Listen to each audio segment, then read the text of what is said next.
In the shadowed annals of ancient history, where empires rose like thunderclouds and faith flickered like a lone candle in the storm, there unfolds a tale of divine fury and unyielding belief. It is the story of God's dark angel, a celestial warrior whose single night of reckoning shattered the might of an invincible army. Picture this: the year is 701 BC, and the walls of Jerusalem tremble under the siege of the Assyrian Empire, the most ruthless force the world had ever known. Led by the tyrannical king Sennacherib, their hordes had already crushed kingdoms from Egypt to Babylon, leaving trails of blood and broken spirits. But in the heart of Judah, King Hezekiah stood as a beacon of defiance, his people clinging to the promise of their God. This is not just a battle of swords and shields, it is a clash of gods, a test of faith against the arrogance of man. As the sun dips low over the Judean hills, whispers of doom echo through the streets, yet hope, fragile as a spider's web, begins to weave its miracle. Jerusalem, the holy city, was a jewel nestled amid rugged mountains, its towering walls a testament to King Solomon's legacy. But now, those walls felt like fragile barriers against the encroaching darkness. The Assyrians had arrived like a plague of locusts, their chariots churning the earth into dust, their archers darkening the sky with arrows. Sennacherib, a king drunk on conquest, had sent his commander, the Rabshakeh, to taunt the defenders. Standing before the gates, the Rabshakeh bellowed in the Hebrew tongue, his voice laced with mockery, "Do not let Hezekiah deceive you. What God has ever saved a nation from Assyria? We have toppled the idols of Hamath and Arpad, your Yahweh will fare no better." The word struck like poison darts, sowing doubt among the people. Mothers clutched their children closer, merchants shuttered their stalls, and even the bravest warriors felt a chill in their bones. Hezekiah, a pious king who had reformed the temple and destroyed pagan altars, tore his robes in grief. How could they withstand this? The Assyrians numbered in the hundreds of thousands, their siege engines like monstrous beasts ready to devour the city.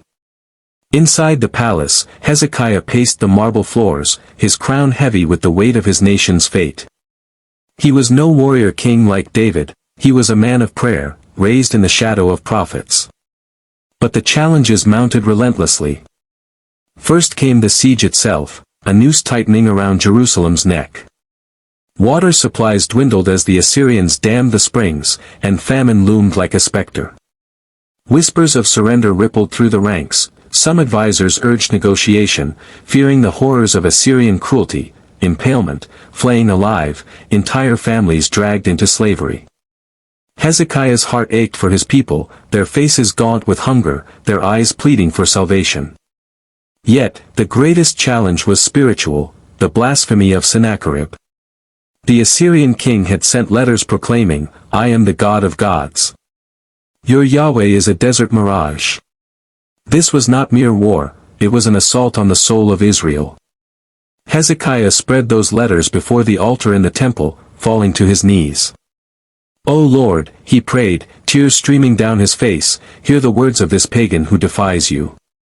For the sake of your name, deliver us." As night fell, the city held its breath. The Assyrian camp sprawled like a sea of tents beyond the walls, fires flickering like malevolent eyes. Laughter and boasts echoed from their midst, tales of conquered cities, spoils divided, and the inevitable fall of Jerusalem. Soldiers sharpened their blades, dreaming of plunder. But in the heavens, unseen forces stirred. God, the Almighty, had heard Hezekiah's plea. Through the prophet Isaiah, a message thundered, "Thus says the Lord, do not fear the Assyrian. He shall not enter this city or shoot an arrow here. By the way he came, by that way he shall return." Isaiah, with his wild beard and piercing gaze, delivered these words to Hezekiah, igniting a spark of hope amid the despair. Yet, doubt lingered. How could one night change everything? The people gathered in the temple courts, singing psalms through cracked voices, their faith a fragile thread against the storm. The resolution began subtly, like the whisper of wind before a tempest. As the moon climbed high, casting silver light over the Assyrian encampment, a shadow descended, not of cloud or night, but of something otherworldly. God's dark angel, a being of pure wrath and mercy intertwined, materialized from the ethereal realms. Cloaked in darkness yet radiant with divine fire, this angel was no gentle messenger like Gabriel. He was the executor of judgment, his wings vast as storm clouds, his sword forged in the furnaces of heaven. The Bible calls him the angel of the Lord, a manifestation of God's own presence, swift and merciless against those who mocked the Creator. In one fell swoop, he swept through the camp like a silent hurricane. No clash of arms, no cries of battle, just an eerie quiet broken only by the faint rustle of feathers. Imagine the scene, Assyrian guards slumping at their posts, their eyes glazing over in eternal sleep. Warriors in their tents, mid-laugh, collapsing as if struck by an invisible hand. Generals plotting strategy, their maps unfurling as life ebbed away. 185,000 souls, gone in a single night. The angel's touch was precise, a divine plague that spared no one in its path. By dawn, the camp was a graveyard of the mighty, bodies strewn like fallen leaves, untouched by sword or arrow. Sennacherib awoke to horror, his once unbeatable army decimated. Panic gripped the survivors, whispers of a supernatural curse spread like wildfire. The king, his pride shattered, ordered a hasty retreat, fleeing back to Nineveh where irony awaited. His own sons would slay him in his temple, fulfilling Isaiah's prophecy. Back in Jerusalem, the first rays of sun revealed the miracle. Scouts returned wide-eyed, stammering tales of the silent slaughter. Hezekiah ascended the walls, gazing upon the empty horizon where doom had loomed. Tears of joy mingled with awe, the people erupted in praise, their voices rising like a symphony to the heavens. "The Lord has delivered us," they cried, embracing strangers in the streets. The challenges that had seemed insurmountable, famine, fear, blasphemy, were resolved in a display of God's sovereignty. Hezekiah's faith had been the key, his humble prayer unlocked divine intervention. The city rebuilt its strength, temples overflowed with offerings, and a renewed covenant with God blossomed. Yet, this victory was not without cost, it reminded them of the fragility of human power and the depth of divine justice. But the story doesn't end with triumph alone, it delves deeper into the human heart.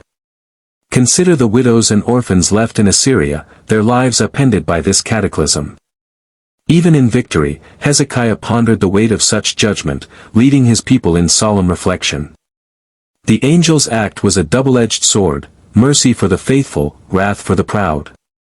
It challenged future generations to walk humbly, to trust not in chariots or horses, but in the name of the Lord. As years passed, ballads were sung of that fateful night, inspiring poets and prophets alike. The tale spread beyond Judah, a warning to empires that no force on earth could defy the heavens unchecked.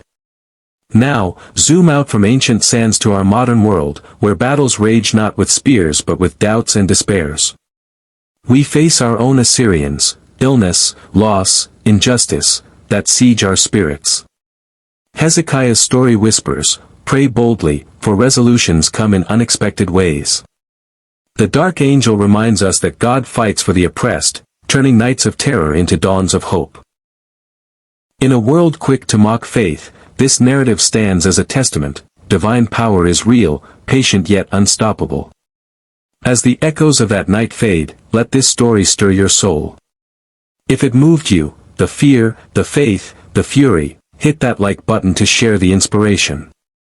And if you crave more tales of ancient wonders and eternal truths, subscribe now, don't miss the next chapter in history's hidden epics. Together, we'll uncover the miracles that shape our world. Thank you for watching, may your own challenges find divine resolution.